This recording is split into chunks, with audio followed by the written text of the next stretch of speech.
everyone, and welcome. I'm Darya Marjanovic. And I'm Chef Daniel.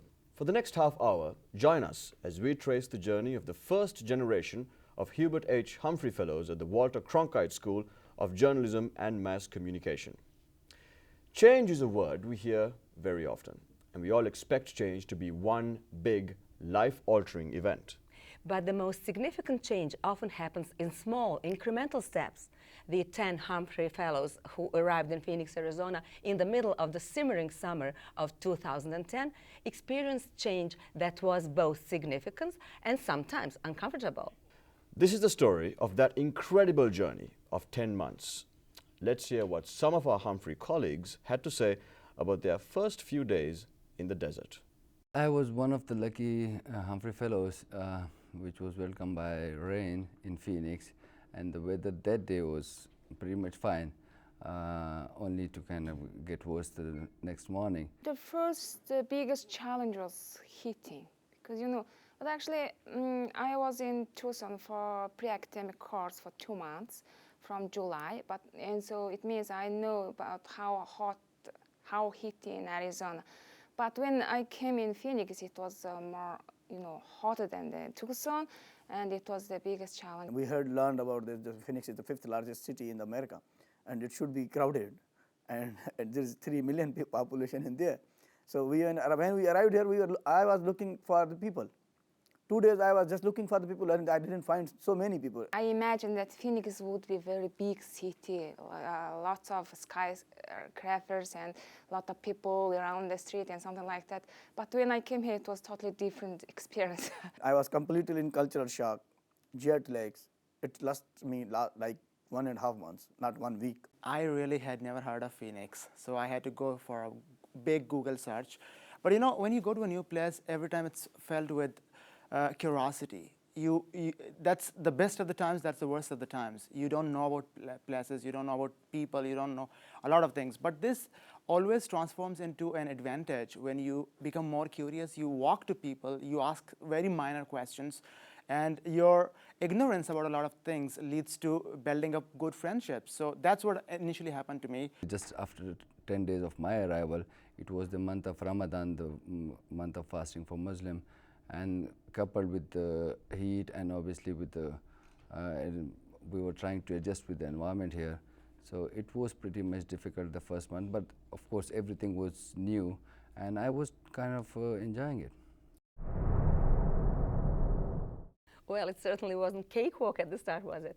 Well, it certainly wasn't, Darya, but we eventually began to settle in. But just as much as we went through a period of transition, media itself was about to experience dramatic change. Absolutely. We were also fortunate to witness the amazing advances of digital media from our vantage point at the Cronkite School. The emergence of social media like Facebook and Twitter, for instance, as a tool for social change itself was significant as it was unexpected. Here's our Humphrey attaché, Blake Wilson. The media industry has been through a tumultuous year. Social media has made a rampant entry into social change. We've seen this through Facebook and Twitter. But how has all of these changes been handled in the corporate boardroom? How have the leadership imperatives that drive the strategies of these companies changed, or have they changed at all? Many large media corporations explored consolidation instead of expanding organically. The Comcast buyout of NBC is an example of this. Cronkite School new media expert Nancy Dodge explains how media has been changing. From different points of view. I don't have to look from just the U.S. media. If I want to go to Pakistan and look at what's going on there, I can look at a reporter from Pakistan, or I can look for a reporter from China, or I can see what boots on the ground, so to speak. I can see what our army of reporters and journalists are really seeing, and they can give me what I need to know. I don't have to wait for on the hour.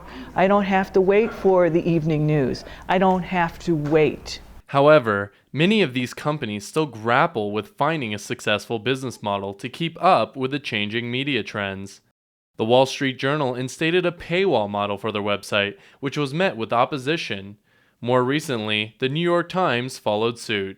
Even non-media companies appear to be in the process of understanding how social media can benefit their business. Best Buy successfully uses social media to communicate internally with its employees.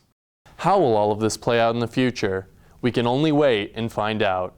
Back to you, Shevandaria. I have here with me Mark Lodato, the Assistant Dean of the school, who is also the head of a team of 50 student journalists who put together a daily newscast here at the Cronkite School. Welcome, Mark. Thank you. Happy to be here. Great. Mark, I'd just like to ask you, you're at an interesting vantage point as the head of news and an assistant dean at the school. It's been a tumultuous year, a phenomenally interesting year. First of all, what are your thoughts? Well, from a journalism perspective, it's been a fascinating year to see what's unfolded around the world. And not only that, but how journalists are reacting and how they're able to cover or not able to cover certain events. And it's also been a really unique way to see how technology continues to move forward and helps get the word out of what's going on in certain parts of the world, and how in some cases governments have tried to clamp down on that sort of dissemination as well. So from an educational standpoint, it's been tremendous in a way that we can show our students what is happening in the kind of world that they could find themselves in within a matter of months for some who are getting ready to graduate. Well, I'm going to put you on the spot here. Did you anticipate the kind of changes that we saw around the world this year? No, of course I don't think there's anybody, perhaps outside of some amazing think tank in Washington D.C. or another part of the world, that could have really predicted what we have seen in the last 8 to 12 months or so happening around the world. What's been gratifying in many ways is to see how that democratic process has moved forward, and part of that, the dissemination of information and the ability of journalists to cover what's going on. I mean, it's difficult, some of the images we've seen and some of the reports that we've read, but that's an important part of the process, and that word needs to get out, and journalists are getting the job done.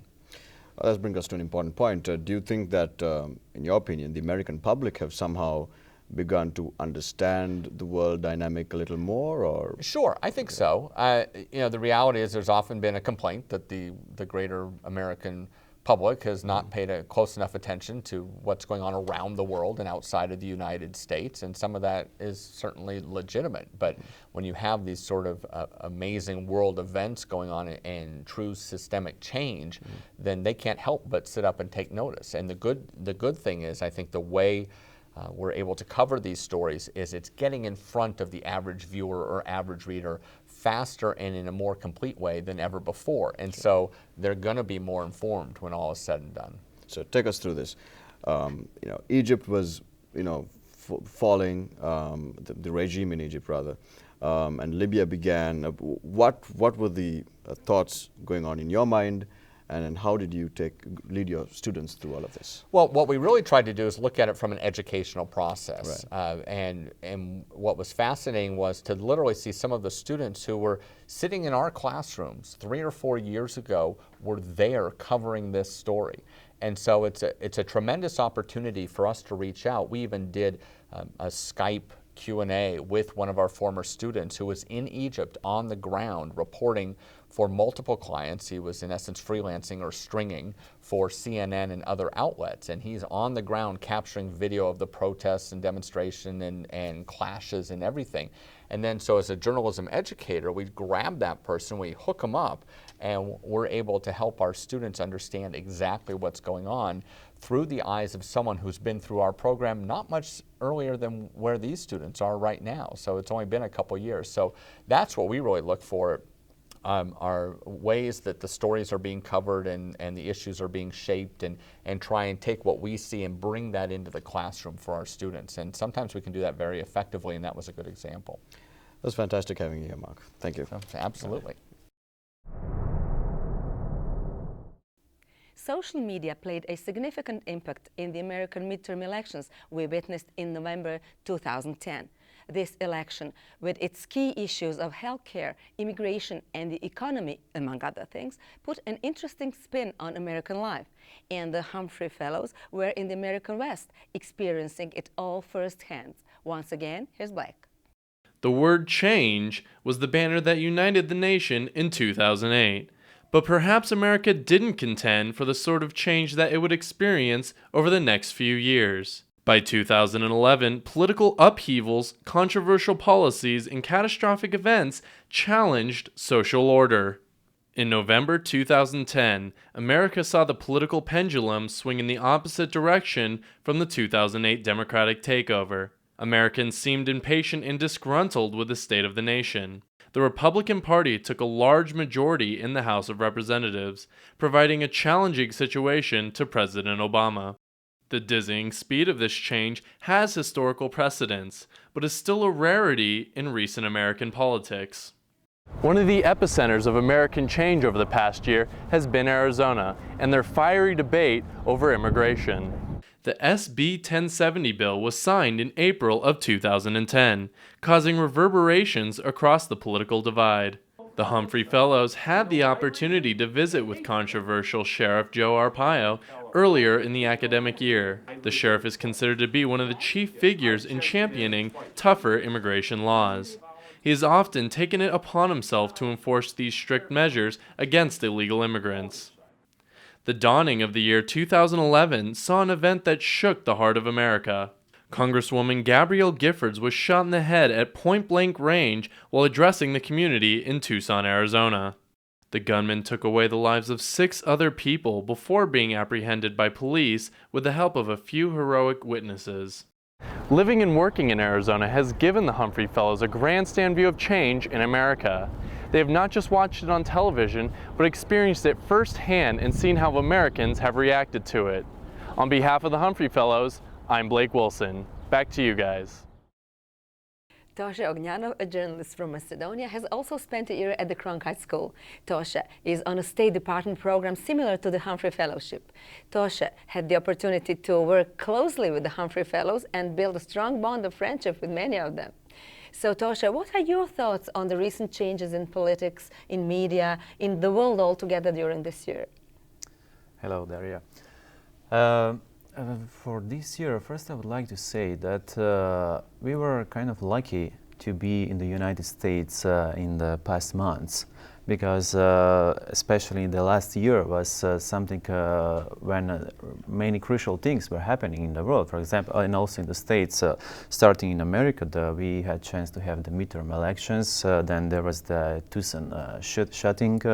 Then we face now the revolution in the Arabic world, and for us as a journalists, this was a really great opportunity to follow the American media, how did they cover that, and also for us to send maybe some informations back to our countries, so how the American society reacts on the world changes.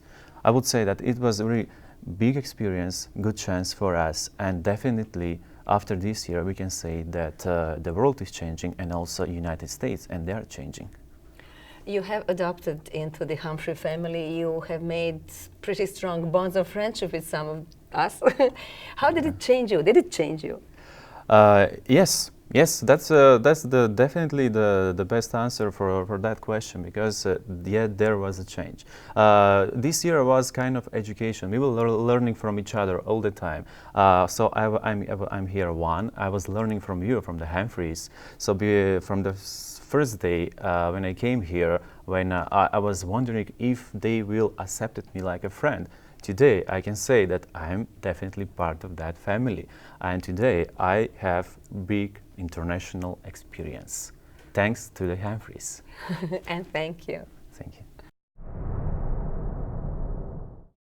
It is impossible for us to capture everything the Humphrey Fellows experienced in a single program. We thank you for joining us on this journey over the past few minutes. Our experience lasted 10 months, but our journey will last a lifetime. On behalf of the first generation of Hubert H. Humphrey Fellows at the Walter Cronkite School, we wish you success on your journey. Goodbye. Goodbye.